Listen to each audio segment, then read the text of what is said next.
ছেলে আমার বড় হয়ে যাচ্ছে, নিজের হাতেই খাওয়া শিখে গেছে। আর তার সাথে ছেলেকে আজকে প্রথমবারের জন্য দেবো মাশরুম। কিভাবে দিলাম, কিভাবে পরিষ্কার করলাম মাশরুম, সেটা ভিডিওতে ডিটেলস বলে দিয়েছি। Hello everyone, mister and Mrs ওয়ার্ল্ডে নতুন একটি ব্লগ ভিডিওতে আপনাদের স্বাগত। চলে এসেছি নতুন একটা ভিডিও নিয়ে। আজকে আমি আপনাদের সাথে শেয়ার করব আমার ছেলেকে আমি নিজের হাতে খাওয়া কিভাবে শেখাচ্ছি। তাছাড়াও থাকবে অনেক টিপস। আমি সকালবেলা তো উঠে পড়েছি, উঠে চা করে নিয়েছি প্রতিদিনের মতো। এবার চা খাওয়ার পরে আমার ছেলেকে সকালে আমি দেবো সুজি।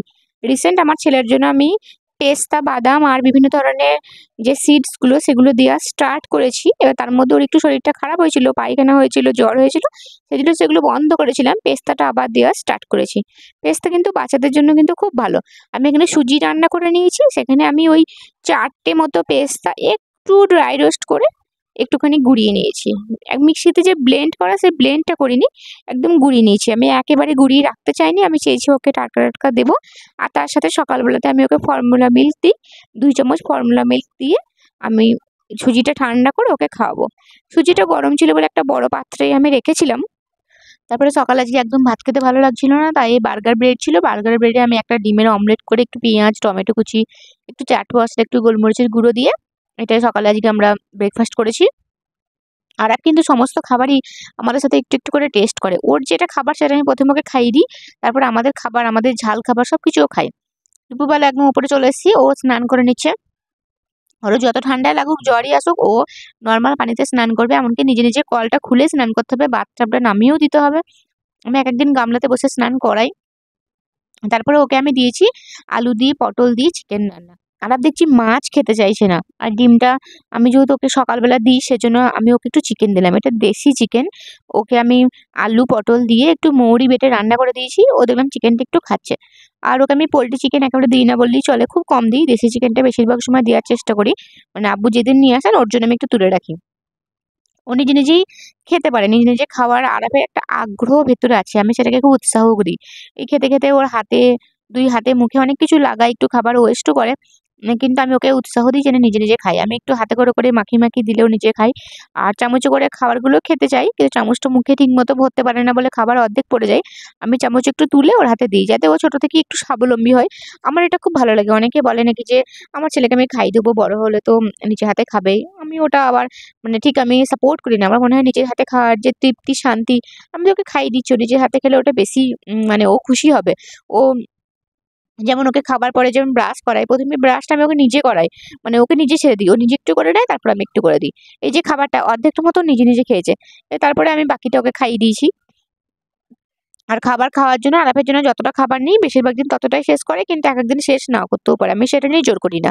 তারপরে সন্ধ্যাবেলা ওর জন্য আমি একটুখানি ম্যাগি বানাবো। এবার ম্যাগিতে আমি কোনো রকমের ম্যাগি ইউজ করবো না। এখানে আমি সিমাই দিয়ে একটু ওর জন্য চাউমিন বা ম্যাগি বানিয়ে দেবো। আর সেজন্য আমি সিমাই নিয়েছি, ক্যাপসিকাম নিয়েছি, গাজর নিয়েছি আর একটু মাশরুম নিয়েছি। আমি আরেকটু প্রথম মাশরুম দিলাম আজকে। মাশরুমটা খুব ভালো করে ধুয়ে আমি ওপরের খোসাটা ছাড়িয়ে নিয়ে, তারপরে আমি গরম জলে পানিতে ধুয়ে তারপরে ওটাকে আমি সিদ্ধ করে নিয়েছি একসাথে। মাশরুম, সিমাই সবকিছু সিদ্ধ করে নেওয়ার পরে আমি একটা ফ্রাইং প্যানে একটু বাটার দিয়ে দিয়েছি। আর এখানে কয়েকটা আমি রসুন কুচি দিয়ে দেবো। আমি দেখেছি আরবকে পাস্তা বা মাশরুম বা যেকোনো এই ধরনের খাবার যদি দিই, মানে ম্যাগি তো করে দিই না, কিন্তু এই সিমাইয়ের কোনো খাবার করে দিলে রসুনের ফ্লেভারটাও খুব পছন্দ করে। রসুনটা একটু ভাজা হয়ে গেছে, এবার আমি এটাতে ছেঁকে নিয়েছিলাম, সেটা এবার একটুখানি ভাজা ভাজা করে নেবো। আর এতে সামান্য একটু গোলমরিচের গুঁড়ো দিয়ে দেবো, কারণ সিদ্ধর সময় আমি একটু লবণ দিয়েছিলাম। আর এই সিমাইটা চালের সিমাই। এই চালের সিমাইটাই আবার আরবকে এভাবে দিলে খাই। আর দুধ দিয়ে রান্না করে দিলেও খাই। এবার অল্প একটু সিমাই দিয়ে আমি একটুখানি একটু ঝরঝরে করে রান্না করে নিয়েছি। ও সন্ধ্যাবেলা এটাই খেয়ে নিল। আর আমি তো আগের ভিডিও শেয়ার করেছিলাম আমাদের সবার খুব শরীর খারাপ। আমার সদ্য টাইফয়েড হয়েছিল, ওরও খুব ঠান্ডা লেগেছে, আর বাবুরও খুব ঠান্ডা লেগেছিল।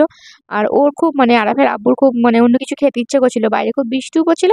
তো ও বললো একটু পরোটা করো আজকে। সেজন্য আমি বললাম ঠিক আছে, তাহলে তুমি আটাটা মাখিয়ে দাও। ও আটাটা মাখিয়ে দিচ্ছে, ও আমাকে বেশিরভাগ কাজে কিন্তু হেল্প করে। আটা মাখিয়ে দেওয়া, একবার ডো তৈরি করে দেওয়া, সবটাই করে দিয়েছে।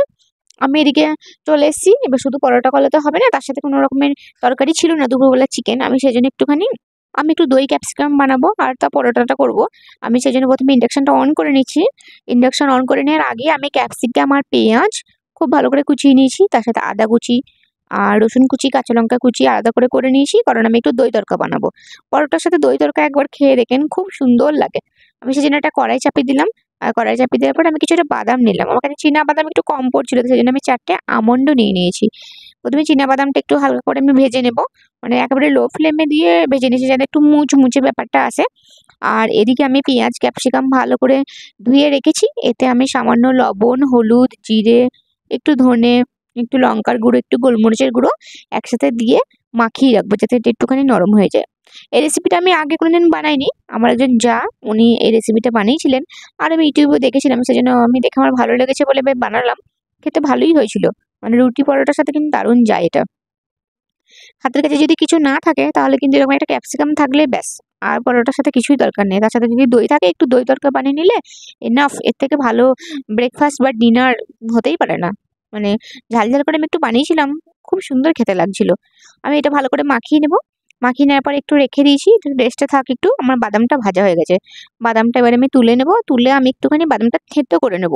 আমি একেবারে মিহি মিহি করবো না, মানে বাদামটা দানা দানা থাকবে সেরকম একটু থেতো করে নেব। বাদামটা আমি তুলে একটু ঠান্ডা করে নেওয়ার পর খোসাটা আগে ছাড়িয়ে নিয়েছি, তারপরে বাদামটাকে থেতো করেছি। এবার কড়াইয়ে আমি একটু তেল দিয়ে দেবো। তেলটা যখন একটু গরম হয়ে যাবে তখন এতে আমি জিরে আর সাদা তিল ফোড়ন দেবো। জিরেটা দিয়ে দিলাম, এবার আমি এতে সাদা তিল দিয়ে দেবো। এবার এটা একটু নাড়িয়ে নেব। নাড়িয়ে নেওয়ার আগে একটু আদা কুচি আর একটু রসুন কুচি দিয়ে দেবো। আমার আদা রসুন কুচির মানে স্মেলটা খুব ভালো লাগে। আদা রসুন কুচিটা যখন দেখলাম একটু স্মেল বার হচ্ছে তখন ওই যে পেঁয়াজ ক্যাপসিকামটা রেখেছিলাম সেটা দিয়ে দেবো। পেঁয়াজ ক্যাপসিকামটা একটু নাড়িয়ে নিয়েছি, নাড়িয়ে নেওয়ার পরে একটু নাড়িয়ে নেব। একটু নাড়িয়ে নেওয়ার পরে তারপরে আমি এতে সামান্য একটু পানি দিয়ে দেবো বাটিটা ধুয়ে। ক্যাপসিকাম পেঁয়াজ কিন্তু লো ফ্লেমে কুক করলে খুব একটা খেতে ভালো লাগে না, একেবারে গলে গলে যায়। এটাকে হাই ফ্লেমে কুক করলেই ভালো লাগে, ক্যাপসিকামটা কুকও হবে অথচ ক্যাপসিকামটা গলবেও না। বাদামটা একটু থেতো করে নিয়েছি, এবার ঢাকাটা খুলে বাদামটা দিয়ে দেবো। বাদাম দেওয়ার পরে এটাকে আমি খুব ভালো করে নাড়িয়ে নেব। আর এটা একটু শুকা শুকাই হবে। এবারে আমি 2 চামচ ফ্যাটানো টক দই দিয়ে দেবো। টক দইটা ব্যালেন্স করার জন্য একটু আমি চিনি দিয়ে দিয়েছিলাম, এটা যেহেতু একেবারে মানে টক দই। তারপরে এটা আমি খুব ভালো করে কুক করে নিয়েছি। কুক করে নেওয়ার পর লাস্টে আমি একটু বাটার আর একটু ফ্রেশ ক্রিম দেবো। আমার কাছে ফ্রেশ ক্রিম ছিল, আমার মনে হয় ফ্রেশ ক্রিম দিলে ব্যাপারটা আরও জমবে। আর এতে আপনারা চিজও দিতে পারেন। আমি একটু ফ্রেশ ক্রিম দিয়ে দিলাম। আর এতে আমি 1 টুকরো বাটার দিয়ে দেবো, যেটা নামিয়ে নেবো। এটা আমার হয়ে গেছে। বাটারটা আমি দিয়ে দেওয়ার পর এটা নামিয়ে নিয়েছি। ওপর থেকে একটু ফ্রেশ ক্রিম একটু আমি ওপর থেকে দিয়ে দিয়েছি। চলুন তারপরে পরোটাটা ভেজে নিই। পরোটা আমার বেলা হয়ে গেছে, ওই অনেকটা রেডি করে দিয়েছিল, আমি জাস্ট বেলে নিয়েছি। পরোটা দিয়ে দিলাম, এবারে ঘিয়ে ভাজা পরোটা করবো। ডিনারটা কিন্তু জমেই গেছিল, বাইরে খুব বৃষ্টি পড়ছিল, ঠান্ডা ঠান্ডা ওয়েদার লাগছিল। তার সাথে ছিল পরোটা একদম ঘিয়ে ভাজা, আর তার সাথে তো দই ক্যাপসিকামটা দারুণ খেতে লাগছিল। আমি পরোটা ভেজে নিয়েছি, আর পরোটা আমি কিন্তু হাই ফ্লেমেই ভাজছিলাম উল্টে পাল্টে। একবারে পরোটাগুলো এত নরম হয়েছিল আর ফুল ছিল। তেলের থেকে কিন্তু ঘিয়ের পরোটা আমার মনে হয় যেন নরম থাকে। তেলের পরোটা কিন্তু একটু পরে শক্ত হয়ে যায় বা ঠান্ডা হলে শক্ত হয়ে যায়, কিন্তু ঘিয়ের পরোটা কিন্তু নরমই থাকে। আমার পরোটাগুলো সব ভাজা হয়ে গেছে। এবার আমি দই তড়কাটা বানাবো। আপনারা একবার দই তড়কাটা বানিয়ে দেখবেন, অসম্ভব খেতে ভালো লাগে। আমি 1 চামচ চিনি দিয়ে দিয়েছি আর অল্প একটু লবণ দেবো। আমার কাছে বিট লবণ শেষ হয়ে গেছিলো, বিট লবণ দিলে কিন্তু আরও বেশি স্মেল করে ব্যাপারটা। আর সামান্য মানে 1/2 চামচ মতো গোলমরিচের গুঁড়ো দিয়ে দেবো। এবার এটাকে আমি খুব ভালো করে মাখিয়ে একটু রেখে দেবো যাতে চিনিটা গলে যায়। এরপরে আমি একটা ছোট তড়কা প্যান নিয়ে নিয়েছি। এখানে আদা কুচি, রসুন কুচি, পেঁয়াজ কুচি আর কাঁচা লঙ্কা কুচি দিয়ে দেবো। আর 1 চামচ ঘি দিয়েছি, কিন্তু ঘিয়ে এটা করতে হবে, তাহলে কিন্তু খুব সুন্দর লাগবে। এটা একেবারে গোল্ডেন ব্রাউন করে আমি ভেজে নেবো। গোল্ডেন ব্রাউন করেই কিন্তু ভাজতে হবে, মানে তাহলেই ওর যে পোড়া স্মেলটা আসবে। আমার গোল্ডেন ব্রাউন করে ভাজা হয়ে গেছে। এবার আমি এই তড়কাটা দইয়ের উপরে ঢেলে দেবো। ঢেলে দিয়ে খুব ভালো করে মিক্সড করে নেবো। আপনারা যারা দই তড়কা খেতে ভালোবাসেন, মানে দই খেতে ভালোবাসেন পরোটার সাথে, এভাবে একটু তড়কা দিয়ে দেখবেন, খুব সুন্দর খেতে লাগে। এটা আমি খুব ভালো করে মিক্সড করে নিয়েছি। মিক্সড করে নেওয়ার পরে আমি একটু সার্ভ করে দেবো। আমি ওর খাবারটা রেডি করে দিচ্ছি।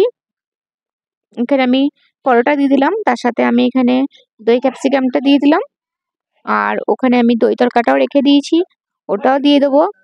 আর রাতে ডিনার তো খুব জমে গেছে, ওর খুব পছন্দ হয়েছিল। আর তার সাথে মিষ্টি ছিল, মিষ্টিটা দিতে ভুলে গেছিলাম, মিষ্টিটাও দিয়ে দিলাম। ও তো মিষ্টি খেতে খুব ভালোবাসে। এরকম পরোটা বা রুটির সাথে মিষ্টি কিন্তু ওর চাই চাই। চলুন তাহলে ভিডিওটা আজকের মতো এখানেই শেষ করি। আপনারা ভালো থাকবেন, সুস্থ থাকবেন। আমার ভিডিও যদি ভালো লাগে তাহলে লাইক, কমেন্ট, শেয়ার করবেন। কোথাও কোনো ভুল ত্রুটি হলে ক্ষমা করবেন।